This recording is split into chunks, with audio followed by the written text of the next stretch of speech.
Hello बच्चों, तो अपना जेईई एडवांस का पेपर 4 जून को कंप्लीट हो चुका है। तो जिन बच्चों ने 2 साल या 3 साल की मेहनत की थी उनकी मेहनत का क्या कल जो है उन्होंने अपने अच्छे से मैंने उसको फलीभूत किया है।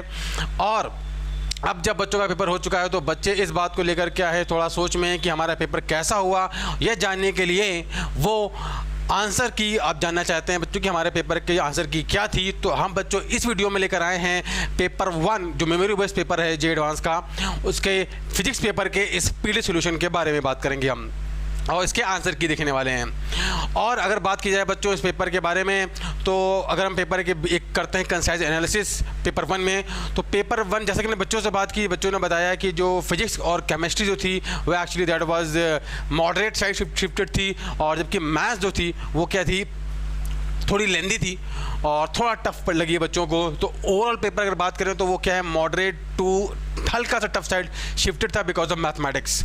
और पेपर 1 में अपनी बात करें तो 4 तरह के सेक्शन आए थे, जैसे कि आप पेपर दे चुके हैं, आप जानते भी होंगे, single correct, multiple correct, numerical type और मैट्रिक्स मैचिंग। तो ये एक पेपर हमारा एक जैसा पैटर्न आता रहा है पिछले कुछ सालों में वैसा ही रहा है। और 17 क्वेश्चन आए थे, एक क्वेश्चन बार क्या जनरली कम हो गया, 18 क्वेश्चन आते थे, इस बार 17 हो गया। 180 मार्क्स का पेपर था हमारा। तो चलिए बच्चों ये एक कंसाइज एनालिसिस थी। चलिए बच्चों फटाफट करते हैं स्टार्ट अपना वीडियो सॉल्यूशन और स्पीड सॉल्यूशन। देखते हैं भाई हमारा फिजिक्स के पेपर का कैसा रहा पेपर 1 का। तो देखते हैं भाई फटाफट हमारे क्वेश्चन एक करके कैसे आए हैं। तो हम देखते हैं अपना पहला क्वेश्चन। ये क्वेश्चन जो है दैट बिलोंग्स टू एक्चुअली क्या ग्रेविटेशन। क्या बोल रहा है देखिए, बहुत ही सिंपल क्वेश्चन है एक्चुअली ग्रेविटेशन का। क्या बोल रहा है, the ratio of the gravitational field at height hp and hq from the earth surface is given by gp by gq equal to 36/25। If hp is equal to r/3 then the value of hq will be। बहुत ही simple question है, simple gravitation का। तो हम जानते हैं देखिए बच्चों, जो ग्रेविटेशनल फील्ड g की वैल्यू आती है अर्थ के सरफेस से h हाइट पर कितनी आती है, gm divide by r plus h का होल स्क्वायर आती है।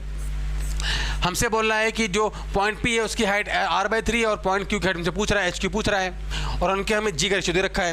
तो क्या होगा देखिए भाई, अगर बात करें यहाँ पर तो क्या बनेगा, G at P divide by G एट Q, इनका रेशियो क्या बनेगा, GM divide by RE plus H। तो अगर बात करें P वाले के लिए, जो P पॉइंट है उसकी हाइट कितनी है, R प्लस RE ना, हाइट कितनी है, RE है ना, R/3 सॉरी। क्या बनेगा, R प्लस R/3 का स्क्वायर। ये हो गया हमारा gravitational field eight P G, ठीक है, G by R plus H का और स्क्वायर। जबकि अगर बात करें Q के लिए, तो Q के लिए क्या बनेगा, GM divide by R plus H का होल स्क्वायर हो गया। मान लेते हैं हाइट H है ना, डिवाइड कर दिया दोनों को मैंने। ये लिखा है G एट P, ये लिखा है G एट Q, डिवाइड मार दिया, GM से GM उड़ गया,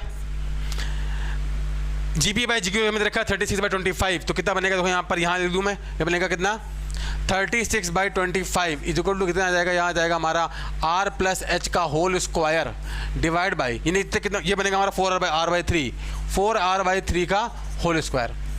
ये हमारा लिखा है 6/5 का स्क्वायर लिखा है, रूट ले दोनों साइड, कितना बन जाएगा 6/5 इज इक्वल टू कितना बनेगा R plus H divide by 4R/3 आएगा, तो 4R नीचे छोड़ो, 3 जाएगा ऊपर, ये इससे मल्टीप्लाई होकर बनेगा 2, इधर आएगा कितना बनेगा 8R/5। तो 8R/5 इज इक्वल टू क्या बनेगा R प्लस H।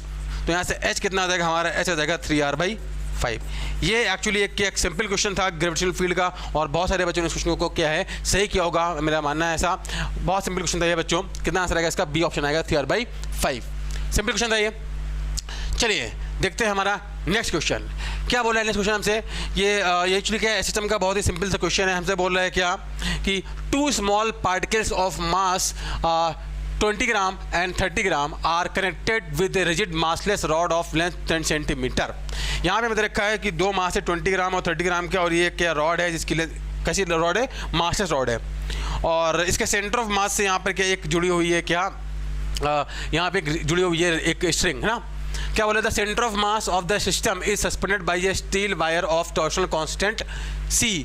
ठीक है भाई, यहाँ पर ये एक स्टील रॉड है जो कि इसके सेंटर ऑफ मास यहाँ पे जुड़ी हुई है।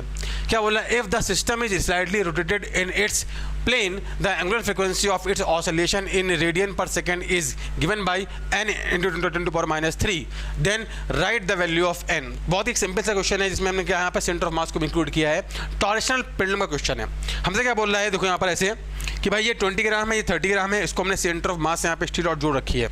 इधर मान लो ये 20 ग्राम यहाँ पर, 30 ग्राम यहाँ पर, और सेंटर ऑफ मास यहाँ के बीच में आता है इधर कहीं, है ना, और हमने यहाँ पे रॉड जोड़ रखी है। जब उसको हम कैसे करेंगे, हल्का सा शिफ्ट, है ना, तो क्या हुआ, ये जो रॉड जुड़ी हुई है यहाँ पर, ये क्या हो जाएगी, यहाँ पर हो जाएगी ऐंठ जाएगी, इसमें ऐंठन आ जाएगी, तो ऐसे ऑसिलेट करेगा अपने प्लेन में। तो हमसे बोल रहा है इसकी एंगुलर फ्रीक्वेंसी क्या है, हमको दे रखी है n × 10⁻⁻3, तो n की वैल्यू पूछ रहा है। तो हम जानते हैं कि टॉर्शनल पेंडुलम का टाइम पीरियड आता है 2π के अंदर I/k, k क्या होता है, टॉर्शनल कांस्टेंट, हमें यहाँ बोल रखा है c, तो I/c आता है।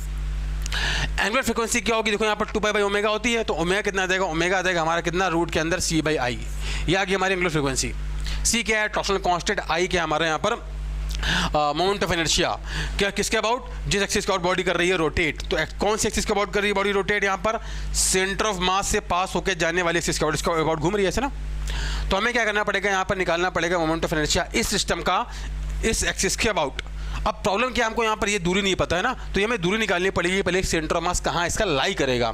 तो कोई दिक्कत की बात नहीं, देखो यहाँ पर हम निकालेंगे सेंटर ऑफ मास कहाँ लेकर, यहाँ निकाल लेते हैं। तो मैं इसको मान लेता हूँ ओरिजिन, 0,0 मान लेता हूँ, तो यहाँ से सेंटर ऑफ मास निकालते हैं। तो XCM कितना बनेगा, देखो M1 कितना है 20 × x कितना बन गया 0, यहाँ 0 है, प्लस 30 × दूरी कितनी आएगी 10 डिवाइड बाई कितना बनेगा 20 + 30, M1 + M2 हो जाएगा।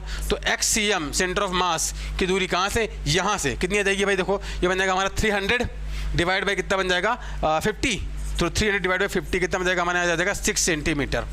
तो हमको मिल गया है इस केस में कि सेंटर ऑफ मास जो है यहाँ पर क्या है, इस वाले पॉइंट से 6 सेंटीमीटर की दूरी पर है। ये 6 है तो कितना होगा भाई हमारा, 4 होगा। तो हमें आई निकालना है, यहाँ पर इसका लिखना है मोमेंट ऑफ इनर्शिया, काम खत्म।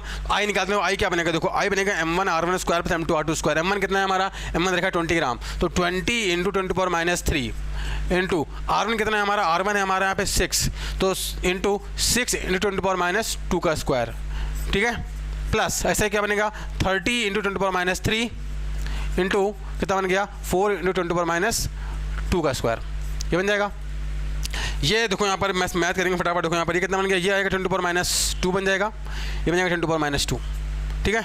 आई कितना बन गया लिखा जाए यहाँ पर, तो बनेगा 36 × 2 = 72, 6 का स्क्वायर है 72, 72 × 10⁻- कितना बनेगा 10⁻6, प्लस ऐसे यहाँ का बनेगा 4 को 16 थे 48, तो 48 × 10⁻6, ठीक है। आई कितना आ गया 120 × 10⁻6 किलोग्राम मीटर स्क्वायर। बस उसको उठा के यहाँ चिपका दो, हमें सीधा मिल जाएगा ओमेगा की वैल्यू। तो कितना आएगा, देखो यहाँ पे मैं लिखता हूँ ओमेगा कितना बन जाएगा, ओमेगा आ जाएगा हमारा कितना, ओमेगा रूट के अंदर सी कितना हमारा देखा है 1.2 × 10⁻8, नीचे कितना बनेगा 120 × 10⁻6, ठीक है भाई। ये इससे होगा, यहाँ बनेगा बचेगा 10⁻², ठीक है। यहाँ पर एक 0 नीचे आएगा, ये इससे उड़ेगा, यहाँ पर बनेगा 100 आएगा, ऊपर जाएगा क्या बनेगा ओमेगा, यहाँ से कितना आ जाएगा ओमेगा आ जाएगा, ये जाएगा 10⁻4 आएगा, और रूट लोगे क्या बनेगा 10⁻² आ जाएगा रेडियन पर सेकंड, ये आ जाएगा ओमेगा। तो इस केस में जब ये ऑसिलेट करेगा तो जो इसकी एंगुलर फ्रीक्वेंसी आएगी ओमेगा आएगी 10⁻² रेडियन पर सेकंड। हमसे बोल रहा है कितनी आती है n × 10⁻3, तो ओमेगा का लिखा है क्या बनेगा n, क्या बनेगा ओमेगा आएगा n × 10⁻3, n क्या बनेगा 10, इसको लिखेंगे 10 × 10⁻3 रेडियन पर सेकंड। तो यहाँ से n कितना आ जाएगा हमारा, n जो आ जाएगा बच्चों कितना आ जाएगा, और सिंपल आ जाएगा हमारा 10। सिंपल था, है ना, एक आसान सा क्वेश्चन था, सिंपल स्ट्रेट फॉरवर्ड, और हमें क्या सीधा स्ट्रेट फॉरवर्ड फॉर्मूला लगाना था और सीधे क्वेश्चन हो जाएगा हमसे खट से। नेक्स्ट देखते हैं क्वेश्चन क्या बोल रहा है। नेक्स्ट क्वेश्चन, ये क्वेश्चन जो हमारा बिलोंग करता है बच्चों क्या मॉडर्न फिजिक्स का, और मॉडर्न फिजिक्स का ये भी एक बहुत ही एक्चुअली इजी क्वेश्चन है और आसानी से हो जाएगा, स्ट्रेट फॉरवर्ड क्वेश्चन है। क्या बोला है देखिए, a hydrogen like atom of atomic number Z है transit from n = 4 to n = 3, ठीक है भाई। The photon emitted from this transition is ancient on a metal of surface of threshold wavelength lambda TH रखा है 310 nanometre. If the maximum kinetic energy of emitted electron is 1.95 electron volt, find the value of Z। एक बहुत ही standard question है, guarantee आपने इस question आपने जब आपने पढ़ा मॉडर्न फिजिक्स तो किया होगा, मतलब ये पेपर बहुत ही आसान, ये क्वेश्चन तो पर्टिकुलर बहुत ही आसान था। तो हम जानते हैं यहाँ पर इस केस में अगर कोई हाइड्रोजन लाइक एटम है तो ये हमारा क्या है n = 1, 2 और यहाँ पे 3 मान लो, ये n = 4 है। तो जब ये Z = 4 से क्या है n = 4 से 3 में आ रहा है, ट्रांजिट कर रहा है, तो यहाँ से जो फोटोन इमिट होगा वो फोटोन जो कहाँ पर एक मिडिल सरफेस पे इंसिडेंट होता है, और इसकी वजह से क्या है इलेक्ट्रॉन उस मिडिल सरफेस से क्या होता है इजेक्ट होता है, ठीक है भाई। तो पहले हम निकाल लेते हैं भाई यहाँ पर इसकी कितनी एनर्जी आएगी, इसकी एनर्जी कितनी आएगी, एनर्जी लिखी जाए इस केस में क्या आएगी E4 - E3 आएगी। हम जानते हैं जो यहाँ पर एनर्जी क्या होती है, -13.6 Z square by n square होती है। तो जेड स्क्वायर बाई क्या बनेगा, 4 का स्क्वायर, तो बनेगा 16, है ना, 4 का स्क्वायर 4 है ना, माइनस ये हो गया E4, ये हो गया -(-E3) क्या बनेगा 13.6 जेड स्क्वायर बाई 3 का स्क्वायर, 3 क्या बनेगा 9 बन जाएगा माइनस माइनस प्लस। तो इस केस में अगर लिखे जाए तो जो एनर्जी का फोटोन आ गया कितना बन गया 13.6 Z square 1/9 minus 1/16 electron volt. Obvious सी बात है, इलेक्ट्रॉन वोल्ट में चल रहा है ना। एनर्जी कितनी बन जाएगी यहाँ पर 13.6 into Z square 7/9 into 16, number बाद में कर लेंगे, कोई दिक्कत की बात है ना, 9 इंटू 16 इलेक्ट्रॉन। तो इस एनर्जी का फोटोन जो है वो एक्चुअली क्या होगा, मेटल सरफेस पर क्या हो रहा है, इंसिडेंट हो रहा है, ठीक है ना, इस एनर्जी का फोटोन, जिसकी वजह से जिसकी थ्रेशोल्ड वेवलेंथ कितनी रखी है हमको, दे रखी है यहाँ पर 310 नैनोमीटर, है ना। तो इस केस में मैक्सिमम एनर्जी कितनी आ रही है, इतनी आ रही है। तो हम जानते हैं भैया मैक्सिमम काइनेटिक एनर्जी कितनी होती है, के मैक्स कितना होता है, हम जानते हैं यहाँ पे क्या होता है H nu माइनस फाई, और यहाँ पे H nu क्या है, एनर्जी ऑफ द फोटोन, ये दे रखी है। तो ये नंबर लिखा है 13.6 into 7 divide by number, math बाद में कर लेंगे 9 इंटू 16, है ना, इलेक्ट्रॉन जेड स्क्वायर भी है ना, माइनस फाइव कितना बनेगा HC बाई लैम्डा कर दो। हमें एनर्जी दे रखी है कितनी 310 नैनोमीटर, कितना आएगा 1240 डिवाइड बाई 310, क्या बनेगा 1240 डिवाइड बाई 310 नैनोमीटर में ना, is equal to maximum kinetic कितनी आ रही है 1.95। इसको सॉल्व करेंगे आएगा 4, इतना लिखा कितना बनेगा 5.95 इज इक्वल टू कितना बन गया 13.6 into 7 divide by 9 into 16 into Z square. इसको मैथ करो भाई, यहाँ पे ये क्या हो जाएगा, इससे उड़ जाएगा पूरा, सॉल्व करना। तो यहाँ से जेड स्क्वायर कितना आ जाएगा हमारा, जेड स्क्वायर आ जाएगा 9, तो यहाँ से जब जेड निकालो जेड कितना आ जाएगा ये हमारा, इस केस में सिंपली 3 आ जाएगा, ठीक है। सिंपल क्वेश्चन था भाई, यहाँ पे क्या था, इस तरह क्वेश्चन में गारंटी क्या होगा भाई कि यहाँ पे कहानी क्या है कि जो फोटोन यहाँ से इमिट हो रहा है वो फोटोन कहाँ जाके मेटल सरफेस बिगड़ रहा है, इस वजह से क्या हो रहा है, उससे इलेक्ट्रॉन इमिट हो रहा है, और हमको दे रखा है उसकी मैक्सिमम काइनेटिक एनर्जी और थ्रेशोल्ड वेवलेंथ। तो बस हमसे सिंपल जेड के लिए पूछ रहा है, स्ट्रेट फॉरवर्ड क्वेश्चन था, गारंटी आपने क्वेश्चन क्लास में किया होगा। नेक्स्ट क्वेश्चन देखो भाई, नेक्स्ट क्या बोला, देखो यहाँ पर नेक्स्ट क्वेश्चन ये हमारा क्या है, एक्चुअली आरसी सेक्रेटरी का क्वेश्चन है बहुत ही, और स्टैंडर्ड टाइप क्वेश्चन है, आपने ऐसे क्वेश्चन क्लास में किए होंगे, क्लास टाइप क्वेश्चन से बहुत ज़्यादा, मतलब इस बार अभी तो फिलहाल जितने क्वेश्चन हमने किए रखे हैं वो हमें ज़्यादा कुछ खास, उन क्वेश्चन में ज़्यादा कुछ खास इफेक्ट हमें दिखा नहीं कि भाई एडवांस ऐसा कुछ खास इफेक्ट दिखा हो, ज़्यादा क्वेश्चन ऐसे हैं जो क्लास के आपने किए होंगे वैसे क्वेश्चन थे। क्या बोला देखिए, in a circuit shown in the figure the capacitor C in the circuit shown in the figure, circuit रखा है, the capacitor C is connected, the capacitor C is initially uncharged, है ना, ठीक है, and the key is initially open, ये key यहाँ पर initially क्या है, ओपन है। In this condition a current of 1 ampere flows through the 1 ohm, ठीक है भाई। इस केस में कहानी क्या है, यहाँ पर 1 ओम से क्या करंट फ्लो कर रही है, सर्किट फिर से देख भी लेंगे, कोई दिक्कत नहीं है। The key is close at time t equal to t nought, choose the option given, ठीक है भैया, इवन हमें दे रखा है, e⁻⁻1 दे रखा है। हाँ भाई हमसे क्या बोल रहे हैं, हमको एक सर्किट रखा है 15 वोल्ट R 5 वोल्ट, यहाँ पे 1 ओम रखा है, 3 ओम लगा हुआ है, 2 माइक्रोफेरेड के लगी है, 2 माइक्रोफेरेड लगा है कैपेसिटर, और 3 ओम के लगी है रजिस्टर लगा हुआ है। इनिशियली ये की क्या है, ओपन है, और इस केस हमको दे रखा है यहाँ पे क्या कि भाई यहाँ पे 1 एम्पियर की जो है करंट फ्लो कर रही है, ठीक है, 1 एम्पियर की करंट फ्लो कर रही है टाइम जब हमने इसको क्लोज करने से पहले। अब हम क्या करते हैं, time t equal to t0 पर इसको क्लोज करते हैं, तो हमसे यहाँ पे क्या पूछ रहा है अलग अलग कि भैया R की वैल्यू बताओ, R पूछ रहा है, और स्विच क्लोज करने के पहले I1 की वैल्यू पूछ रहा है, और लॉन्ग टाइम के बाद चार्ज पे कितना कैपेसिटर को ये पूछ रहा है, और क्या पूछ रहा है भाई कि t equal to t0 plus 7.2 microsecond पे इस केस में कितनी करंट होगी कैपेसिटर वाले ब्रांच में पूछ रहा है। देखो तो एक काम करता हूँ, मैं इस डायग्राम को एक बार बगल में बना लेता हूँ, चाहता हूँ यहाँ पर, या फिर यही सॉल्व करते हैं, कोई दिक्कत की बात नहीं है, तो थोड़ा बगल में चलो बना लेते हैं, कोई दिक्कत नहीं है ना। तो चलिए देखते हैं फटाफट, तो हमने डायग्राम बना लिया, अब देखते हैं इस क्वेश्चन को क्या बोल रहे हैं यहाँ पर। हमसे बोला है इस केस में कि हमें बताना है R की वैल्यू कितनी होगी। अभी स्विच को हमने क्लोज नहीं किया है, टाइम को हमसे क्या है, टाइम t को t0 पे स्विच को क्लोज किया था ना, हमने देखा यहाँ पे टाइम t को t0 पे स्विच को क्लोज किया था, तो कोई दिक्कत, अभी स्विच क्लोज नहीं है। तो अगर देखा जाए इस केस में, तो एक काम करते हैं, अभी ये वाला पार्ट जो है वो सर्किट से क्या है, बाहर है, क्योंकि अगर ये सर्किट क्लोज नहीं तो ये सर्किट से बाहर ही है, इसका मतलब ही नहीं है अभी यहाँ पर स्विच को क्लोज करने से पहले। स्विच अभी ओपन है, स्विच अगर ओपन है तो यहाँ पे इस केस में कहानी क्या है कि ये सर्किट से बाहर रहा, तो इस केस में यहाँ पर इस केस में बात करें तो इसमें करंट जा रही है I1, यहाँ पे आ रही है 1 एम्पीयर की करंट। तो एक काम करते देखो, इसको मान लेता हूँ यहाँ पर क्या ये 0 वोल्ट पे ना, क्योंकि भाई इसको करते हैं नोडल एनालिसिस से सॉल्व करते हैं, हमें रेजिस्टेंस निकालना है, करंट निकालनी है, इसको 0 मान लेते हैं, ये 0 तो ये भी 0 जाएगा, अभी देखो ये वाला पॉइंट मान लेते हैं हमारा कितने पर, इस केस में x पर है, ठीक है। तो यहाँ पे देखो, यहाँ पे अगर बात करें इस केस में x पर है, तो ये वाला x पर हो गया, ये भी x पर होगा, ये भी x पर होगा, अच्छी बात है। ये कितने पर होगा हमारा 15 पर, ये कितने पर होगा हमारा 5 पर। तो इस केस में अगर देखा जाए तो देखो फटाफट दे दी मैं, हमको यहाँ पे क्या निकालना है भाई, यहाँ पर पहले एक काम करते हैं x निकाल लेते हैं, क्योंकि हमें क्या करना है, यहाँ पे r निकालना है और i1 निकालना है ना, तो इसके लिए x की वैल्यू चाहिए होगी। तो x कैसे निकालेंगे, देखो इस केस में हमें यहाँ पे इसके क्रॉस 1 ओम के क्रॉस कितना आएगा, x माइनस 5 डिवाइड बाई कितना वोल्ट ड्रॉप आएगा, x minus 5 divide by r, v by r, v by r, v कितना है x माइनस 5 बाई r कितना है हमारा 1 ओम, इक्वल टू कितना आएगा 1 एम्पीयर आएगा, v by r equal to i आएगा ना। तो v कितना है x माइनस 5 डेल्टा v और r कितना है 1 ओम इक्वल टू कितना है i। तो यहाँ से x कितना आ गया हमारे इस केस में जाएगा, हो जाएगा 1 इक्वल जाएगा 6 वोल्ट। तो हमको मिल गया इस वाले पॉइंट का जो पोटेंशियल कितना है वो 6 वोल्ट। तो ये हमारा ये पॉइंट कितने पर है भैया, ये पॉइंट हमारा 6 वोल्ट पर, अच्छी बात है।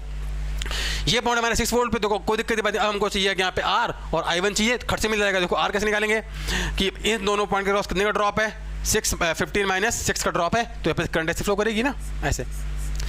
तो कितना आएगा इस केस में, अच्छा करंट निकालने हमें पहले यहाँ पे करंट निकालनी पड़ेगी ना, तो इसको देखो पहले यहाँ करंट निकाल लेते हैं। इसमें कितनी करंट आएगी, देखो कितना ड्रॉप है, ये 6 पर है, ये 0 पर है, तो कितनी I1 कितना आएगा, I1 आएगा 6 माइनस 0 डिवाइड बाई कितना आएगा यहाँ पर 3 इक्वल टू आएगा 2 एम्पियर। तो इस केस में जो I1 आ गया हमारा वो कितना आ गया भैया, 2 एम्पियर आ गया।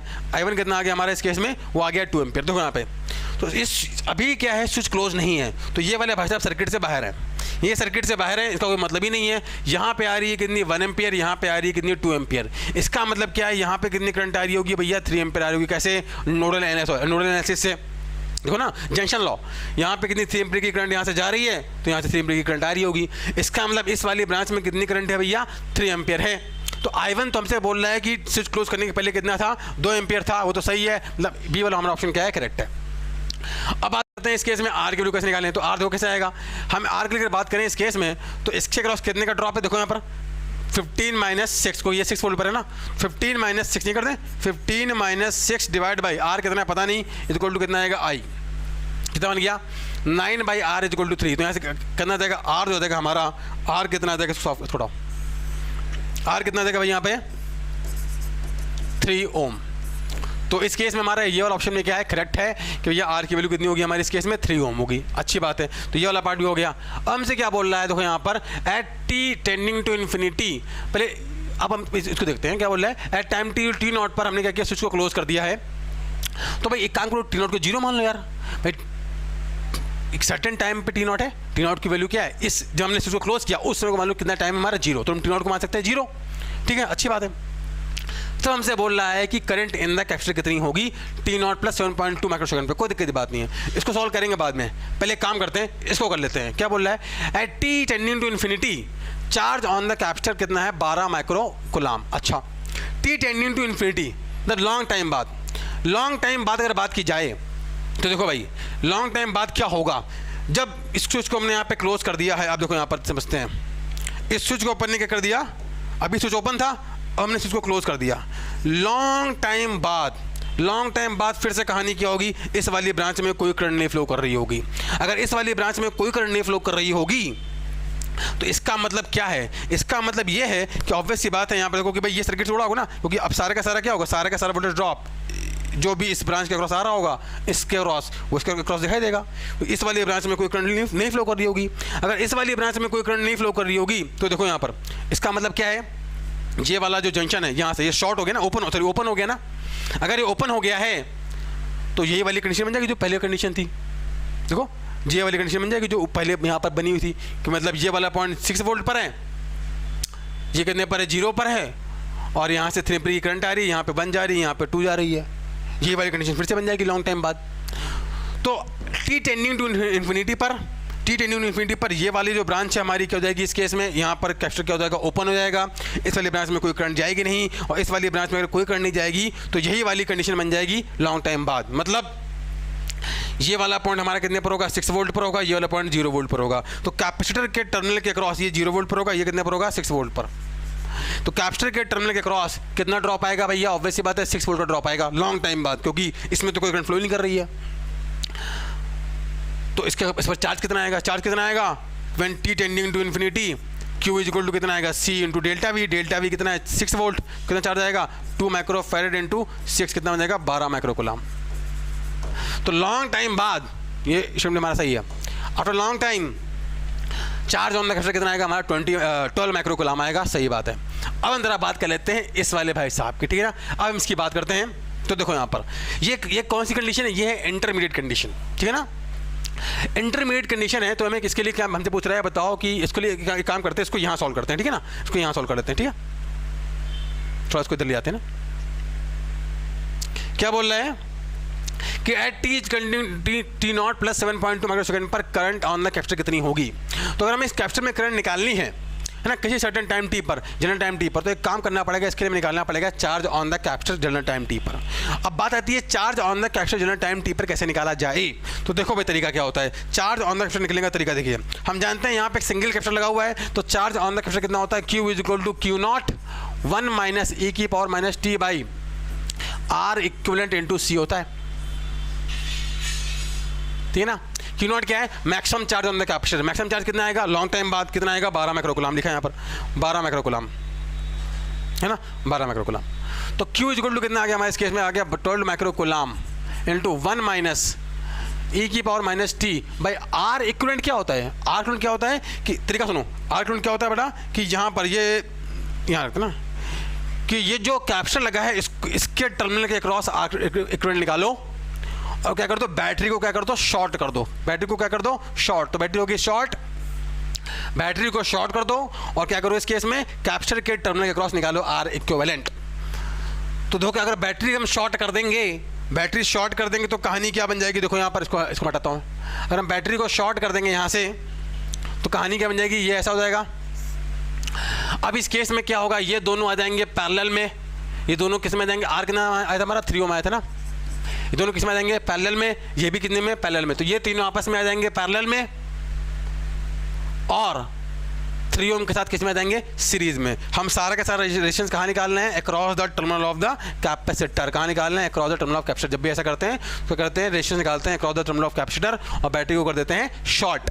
तो R इक्विवेलेंट पर मैं बगल में निकाल लेता हूँ, यहाँ निकाल लेता हूँ, ठीक है। R इक्विवेलेंट कितना आएगा, देखो ये तीनों किस में है भाई पैरेलल में, तो कितना बनेगा 1/3 प्लस 1/3 प्लस 1 कितना आएगा इक्वल टू 1/R डैश मान लेते हैं, कितना बनेगा, ये आएगा 2/3 प्लस 1 क्या बन गया 5/3 आएगा। तो उल्टा कर दोगे तो R डैश यहाँ कितना आएगा 3/5। R डैश हमारा कितना आ गया भैया, R डैश आ गया हमारा 3/5। तो इन तीनों को तो आ गया 3/5 और इसके साथ है किसमें सीरीज में, तो R इक्विवेलेंट कितना आएगा हमारा 3/5 प्लस कितना आ गया 3 कितना बन गया 18/5 ओम, ठीक है। तो यहाँ रखते हैं इसको, देखो बेटा तो क्या बनेगा इस केस में, तो यहाँ रखेंगे इसको। तो R इक्विवेलेंट टू C क्या होता है, हमें जानते हैं होता है टाइम। तो R कितना है 18/5 ओम, C कितना है 2 माइक्रो फैरेड। तो क्या बनेगा माइक्रो, अभी सेकंड में आ जाएगा ना, क्या बनेगा 18 इंटू 2 बनेगा 36, तो 36/5 माइक्रो सेकेंड, ये आ जाएगा भैया, है ना। तो चार्ज ऑन द कैपेसिटर कितना आ गया, हमें चार्ज निकाल लेंगे, बाद में इसको कर देंगे डिफरेंशिएट। चार्ज कितना आ गया, चार्ज आ गया Q इक्वल टू आ गया 12 micro coulomb into 1 minus e की पावर माइनस टी बाई कितना बनेगा, ये बनेगा 7.2 माइक्रो सेकेंड, ये बन जाएगा। ये चार्ज आ गया है, बस हमें क्या करना है, इसको डिफरेंशिएट कर दो। इसको करेंगे डिफरेंशिएट, इसको उड़ा दूँ क्या, इसको साफ कर दूँ एक बार, इसको साफ करता हूँ, ठीक है। इसको करेंगे डिफरेंशिएट, तो यहाँ से क्या होगा, देखो यहाँ पे I कितना बन जाएगा, क्योंकि ये है charge on the capacitor as a function of time. इस कैपेसिटर कितना चार्ज होगा, तो इस ब्रांच में कितनी करंट आएगी, इसको डिफरेंशिएट I यहाँ से मिल जाएगा। I कितना बनेगा dQ/dt, I कितना बन जाएगा dQ/dt कितना बन गया 12 माइक्रो कूलम। इसे करोगे डिफरेंशिएट तो ये तो हो जाएगा 0, ये क्या हो जाएगा माइनस, यहाँ पे माइनस आ गया आएगा। तो e की power minus T by 7.2 micro second का करोगे डिफरेंशिएशन क्या बनेगा 7.2 माइक्रो सेकेंड आ जाएगा नीचे, विद माइनस माइनस बन जाएगा प्लस, क्या बनेगा e की power minus T by 7.2 micro second, ये बन जाएगा। ये माइक्रो से माइक्रो गया, एम्पीयर में आ जाएगा। तो I यहाँ से कितना बन जाएगा 5/3 सॉल्व करो, 5/3 e की power minus T by 7.2 micro second, ठीक है। T क्या है T not plus 7.2 micro second, और T नॉट हमने क्या बताया यहाँ पे 0 है ना, क्योंकि जस्ट जब स्विच को क्लोज किया इसके बाद है T नॉट क्या है, जिस टाइम स्विच को क्लोज किया वो इसके किसके लिए क्या बन जाएगा 0 बन जाएगा, है ना। तो इस केस में कहानी क्या बन जाएगी, देखो यहाँ पर T डालो कि T कितना आएगा 7.2 माइक्रो सेकेंड, तो I कितना बन जाएगा 5/3 इंटू ई की पावर माइनस क्या बन गया 7.2 डिवाइड बाई 7.2 माइक्रो से माइक्रो उड़ गया, क्या बन गया आई यहाँ से कितना आ गया हमारा, आई आ गया है 5/3 इंटू ई की पावर -1। ई की पावर -1 कितना है हमारा दे रखा है 0.36, तो 0.36 तो आई कितना बन जाएगा हमारे यहाँ से आ जाएगा 5 इंटू 1.12 कितना हो जाएगा हमारा 0.6 एम्पियर। ठीक है ना, हमसे क्या बोला था इस केस में at time T T nought plus 7.2 microsecond, मतलब टी नॉट क्या वो टाइम जिस चीज़ को जिस समय से चीज़ को क्लोज किया था वो क्या बन जाएगा सर्किट के लिए टी नॉट बन जाएगा 0। तो मतलब कहने का मतलब क्या है वो बहकाने के लिए बोला है कि टी नॉट बोलो ना, टी नॉट तो आप क्या है जिस समय मैं चीज़ को क्लोज किया उसको 0 मान सकते हो उस समय। ठीक है ना, तो एट टी नॉट पर 7.2 माइक्रो सेकेंड पे करंट कितनी आएगी 0.6 एम्पियर आएगी। ये स्टेटमेंट सही है। तो इस केस में हमारे क्या है जो चारों ऑप्शन है वो क्या बन जाएगा यहाँ पर, चारों ऑप्शन क्या बन जाएंगे यहाँ पे इस केस में बन जाएंगे करेक्ट। सिंपल क्वेश्चन था है ना, बस हमें यहाँ पे क्या है सर्किट को सॉल्व करते जाना था फटाफट सर्किट हमारा क्या जाएगा सिंपल। ठीक है, चलिए नेक्स्ट क्वेश्चन देखते हैं। नेक्स्ट क्या बोल रहा है भाई यहाँ पर, ये क्वेश्चन क्या है actually this belongs to actually kinematics का सिंपल सा क्वेश्चन है। और क्या बोला देखते हैं, a person of height 1.6 metre, a person of height 1.6 metre is walking away from a lamp post of height कितना है 4 मीटर लॉन्ग। ठीक है भाई, 4 metre long straight line, the straight line on the horizontal ground. ठीक है भाई, the lamp post and the person are always vertical. ठीक है भाई, the speed of the person is 60 centimetre per second, fine.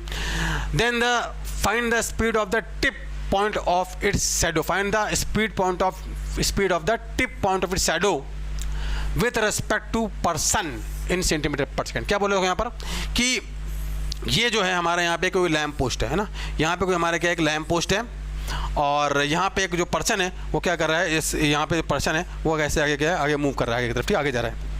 Person की यहाँ पे जो लैम्प पोस्ट की हाइट है कितनी दे रखा है, लैम्प पोस्ट में दे रखी है कितनी 4 मीटर दे रखी है और जो पर्सन की हाइट है वो कितनी है 1.6 मीटर है। ठीक है ना, तो क्या होगा देखो भाई यहाँ पे कि जो यहाँ से लाइट चल रही, यहाँ से जो लाइट पड़ी होगी ना ऐसे, यहाँ से इस सर पर जो लाइट पड़ी होगी ना इसकी वजह से यहाँ पे इसकी शैडो बनेगी है ना, यहाँ शैडो बनेगी इसकी यहाँ पर ऐसे है ना। तो जब ये पर्सन आगे मूव कर रहा है तो उसकी वजह से क्या होगा, इसके जो यहाँ जो शैडो बनेगी ना, शैडो का टिप भी आगे मूव करता जाएगा। तो हमसे क्या बोला है, शैडो की टिप की जो वेलोसिटी है ना, जो वेलोसिटी होगी आगे की तरफ v मान लेते हैं। ठीक है ना, शैडो की टिप की जो वेलोसिटी होगी वो v इस मैन के रेस्पेक्ट में क्या होगी। अगर ये मान लेते हैं मैन मूव कर रहा है कितनी स्पीड से आगे की तरफ, मान लेते हैं v0 स्पीड आगे की तरफ मूव कर रहा है, v0 हमें दे रखा है, v0 कितना दे रखा है हमको यहाँ पर 60 सेंटीमीटर पर सेकंड। तुमसे क्या बोल रहा है कि v माइनस v0, v क्या है velocity of tip with respect to velocity of tip आगे की तरफ, और वी नॉट क्या है वेलोसिटी ऑफ मैन की तरफ। मतलब बोल रहा है कि रिलेटिव वेलोसिटी क्या होगी इसके टिप की with respect to the man. तो कोई दिक्कत की बात नहीं है। देखो यहाँ पर मान लेते हैं ये दूरी हमारी कितनी, एग्जाम्पल के लिए मान लेते हैं ये दूरी हमारी कितनी है x है, ये दूरी कितनी है भाई हमारी मान लेते हैं y। तो देखो जब ये मैन आगे मूव कर रहा है तो इस केस में क्या होगा, जैसे जब मैन आगे मूव करता जाएगा तो इस केस में क्या होगा, इसकी शैडो यहाँ बनती जाएगी। तो x के बढ़ने का रेट क्या है, x जिस रेट से बढ़ रहा है वो क्या है, वो v के बराबर है ना। x के बढ़ने the rate of change of x क्या है, वो v है। और अगर बात करें यहाँ पे y क्या है भाई, जैसे जैसे मैंने आगे बढ़ता है तो y चेंज होता जाएगा। y के चेंज होने का रेट क्या है, इन दोनों के बीच की रिलेटिव वेलोसिटी है ना भाई। ये v से आगे जा रहा है, v0 से आगे जा रहा है, तो आगे जा रहा है, तो y के चेंज होने का रेट क्या है, v माइनस v0। तो बस हमें क्या करना है क्या यहाँ पर कि v माइनस v0 निकालना है। देखो यहाँ पर कैसे करेंगे, तरीका देखो सिंपल। तो अगर बात करें इस ट्रायंगल में, देखो इस बड़े बड़े ट्रायंगल में ये दूरी हमारी x है, ये कितनी है 4, तो x/4 ये दूरी कितनी है x, ये कितनी 4, ये कॉन्ग्रुएंट ट्रायंगल बनेगा ना x/4 और ये कितना बनेगा y/1.6 इक्वल टू क्या बनेगा y/1.6 है ना। दोनों साइड करो डिफरेंशिएट, क्या बनेगा dx/dt इज इक्वल टू क्या बनेगा 4/1.6 है ना। ये ऊपर जाकर बनेगा 40, वो बाद में कर लेंगे ठीक है ना, कितना आया, और इधर बनेगा dy/dt क्या बनेगा 10/4 मतलब 8 2 16 और 8 1 40। हाँ, तो dx/dt इज इक्वल टू कितना बन गया 5/2 है ना, इसको बाद में लिख लो कोई दिक्कत नहीं है। dx/dt इज इक्वल टू कितना बन गया 5/2 dy/dt। ठीक है भाई, अब देखो यहाँ पर dx/dt क्या है, the rate of change of x, किस रेट से एक्सचेंज हो रहा है वो तो क्या है v के बराबर, ऑब्वियस सी बात है, that is equal to v है और is equal to 5/2 into the rate of change of y किस रेट से चेंज हो रहा है। देखो तो ये v से आगे जा रहा है और v0 से पीछे आ रहा है, किस रेट से y बढ़ रहा है, v माइनस v0 से बढ़ेगा ना, रिलेटिव वेलोसिटी है, रेट ऑफ चेंज ऑफ क्या बनेगा v माइनस v0। तो हमें ये चाहिए इस केस में वी माइनस वी नॉट कितना होगा, है ना, वो निकालना है, कोई दिक्कत की बात नहीं है। तो एक काम करते हैं, पहले यहाँ पर वी निकाल लेते हैं, फिर वी नॉट तो पता ही अपन को, वी से वी नॉट घटा देंगे, कोई दिक्कत की बात नहीं। ये काम करते हैं, वी निकाल लेते हैं, कितना बनेगा देखो, ये आएगा 2/5, इसको तो ले आओ 2/5v यहाँ इज इक्वल टू बन गया वी माइनस वी नॉट, ठीक है, मैथ में सही लिखी ना। इसको तो ले आओ, कितना बनेगा, इसको इधर ले आओ, क्या बनेगा V nought is equal to क्या बनेगा, ये आएगा 3/5v। कितना रखा है, ये हमें रखा है कितना है, वी नॉट कितना है हमें रखा है, यहाँ लिख लूँ क्या, वी नॉट में कितना दे रखा है, वी नॉट दे रखा है 60 इज इक्वल टू कितना आएगा 3/5 इंटू वी, ये बन गया 20, तो वी यहाँ से कितना आ गया 100 सेंटीमीटर पर सेकेंड। तो इसकी जो टिप की वेलोसिटी आ गई है ना, velocity of tip of the man, ये कितनी आ गई, ये आ गई 100। हमसे क्या बोल रहा है, क्या बोल रहे थे हमसे, the speed of tip point of its shadow with respect to person पूछ रहा है।